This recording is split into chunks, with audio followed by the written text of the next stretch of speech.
Ladies and gentlemen, please welcome the Honorable Marco Rubio, U.S. Senator.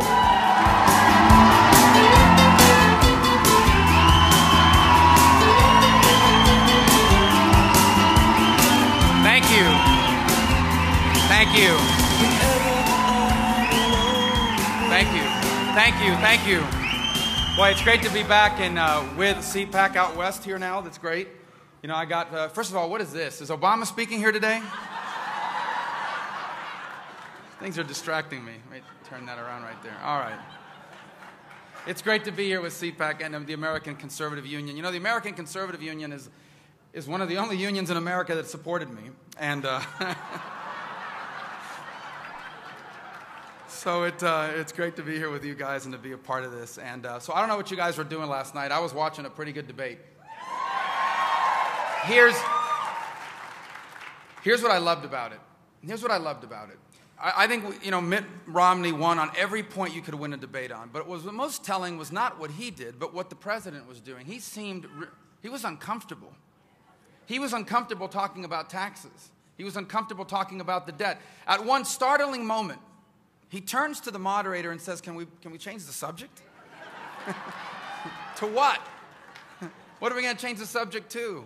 That's the central issue of our campaign. There's a reason why he was uncomfortable last night in that debate. And the reason why is because he literally does not understand the American free enterprise system. He doesn't understand it. He doesn't. He doesn't understand how jobs and prosperity are created. He doesn't understand what government's proper role in making that happen is. And so there's discomfort talking about it because he doesn't understand it. And because he doesn't understand it, he doesn't believe it. You have to understand, he's put in place these policies that all these professors told him would turn this country around. He should have talked to some history professors because those ideas have never worked anywhere they've ever been tried, ever.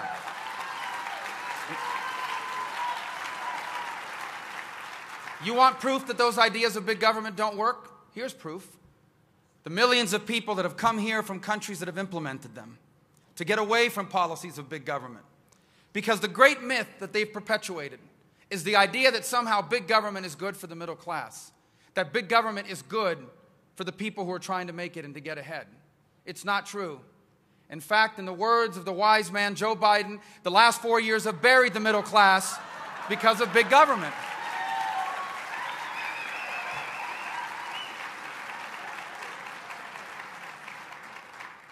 He's a wise and truth-telling man.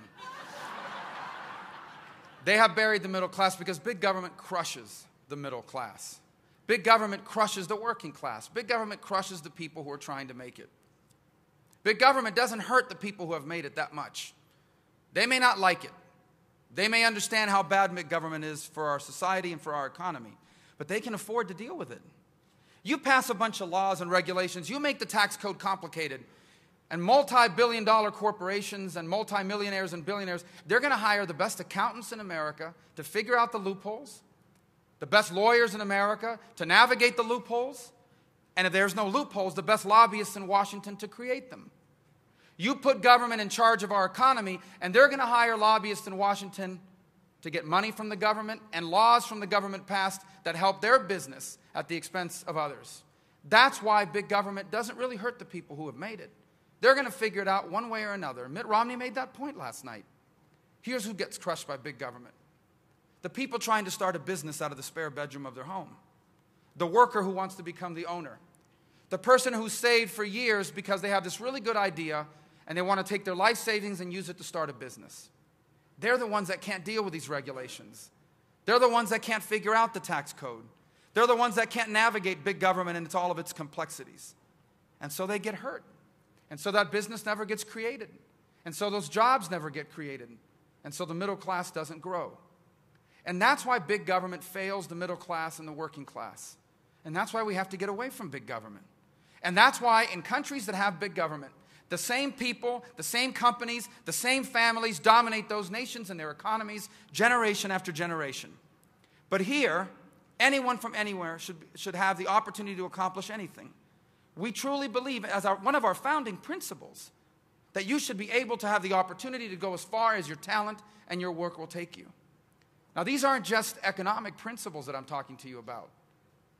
These are moral principles, and they go to the very definition of who we are as a people and as a nation. Every country in the world has rich people. And unfortunately, every country in the world has poor people. But only America has been able to produce such a vast generational middle class time and again. Only in America have we seen so many people go from being an employee to an employer, from a worker to an owner. It goes to the very core of what makes us different and special and separates us from the rest of the world. And if we lose that, we lose one of the most important things that has separated us and made us different and made us better. And those are the stakes of this election. Because you cannot grow this middle class, you cannot make it safer, you cannot pull people out of poverty in an economy dominated by the government. It has never worked, and it will not work now. And if we go down that direction 4 more years, we will lose potentially many of the things that made America exceptional and different. And that would be a travesty. Because what was built here has changed the world. You know, in times like this, we would be wise to remember what the world was like before America. For almost 6,000 years of human history, almost everyone was poor. Only a handful of people were ever wealthy and powerful. And it was always the same people.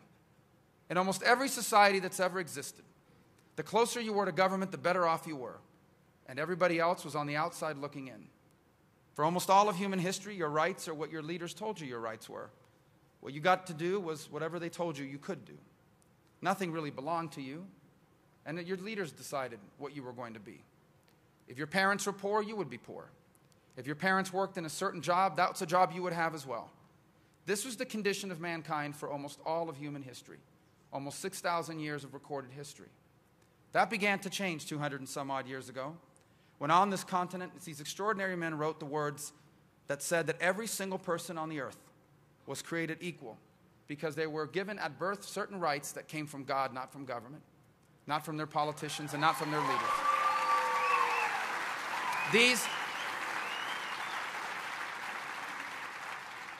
I was born here, so were so many of you, raised in a place where this has always been my reality. And sometimes when you haven't known anything else, it's easy to take that for granted. It's easy to say, well, yeah, of course our rights come from God. Everyone knows that. No, they don't. No, they don't. In fact, for almost all of human history, no one believed that. America has been the exception, not the rule. The freedoms, the liberties that we have, and our prosperity has been the exception, not the rule, throughout human history.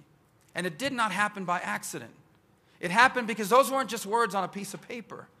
They were governing, guiding principles from which we formed a republic of limited government, of divided power. A government that was limited because we believed that the role of government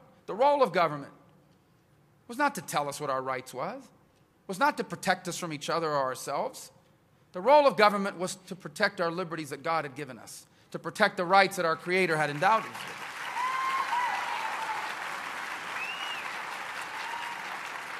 And these principles also led us to form an economic system.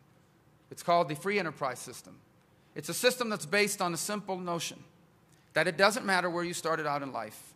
It doesn't matter if your parents were poor or even if you were poor.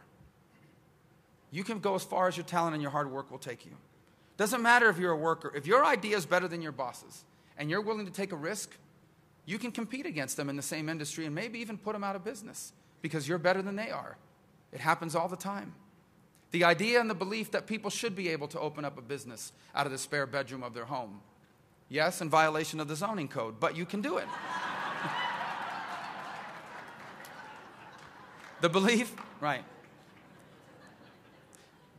that you could draw a business plan out on the back of a scrap piece of paper or a napkin, borrow money, max out your credit card, take your life savings, and open that business, and guess what? It works. The idea works. And all of a sudden, you go from 1 people to 5 people working for you, and then 10, and then 20, and then 50, and then 100.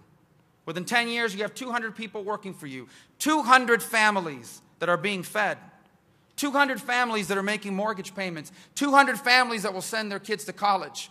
And they did it because they had confidence in the future, but because they had a government that made it easier for them to do that. Because we didn't have a complicated tax code or a tax code that was so burdensome or so expensive that people decided to leave their money in the bank, not to invest it. We had a regulatory code, A regulatory code that wasn't so complicated that it cost millions of dollars or hundreds of lawyers to figure out.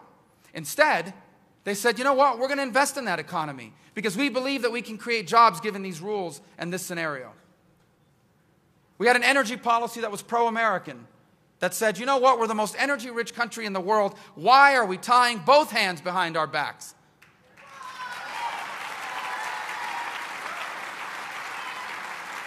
And a government that gets rid of the crazy Obamacare law. There's no other way to describe it. It's a tax increase on the middle class. It's regulations all rolled into one. It's the most horrible idea that has emerged from the federal government since the previous horrible idea called the stimulus.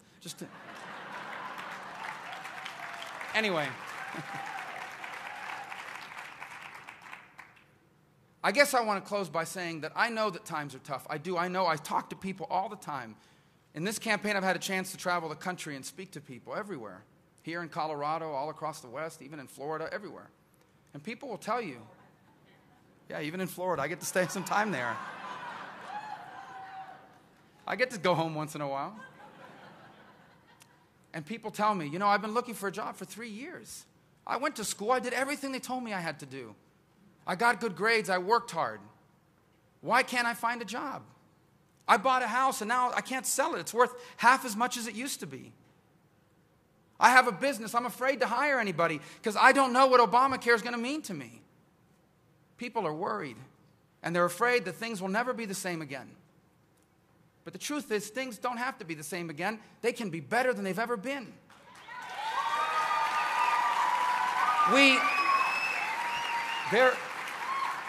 There is no reason why 21st century America can't be better than 20th century America. There's no reason. There is no reason why our children and even us could be the safest and most prosperous Americans that have ever lived. There is no reason.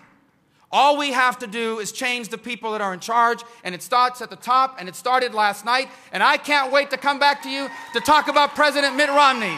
Thank you guys very much. Thank you.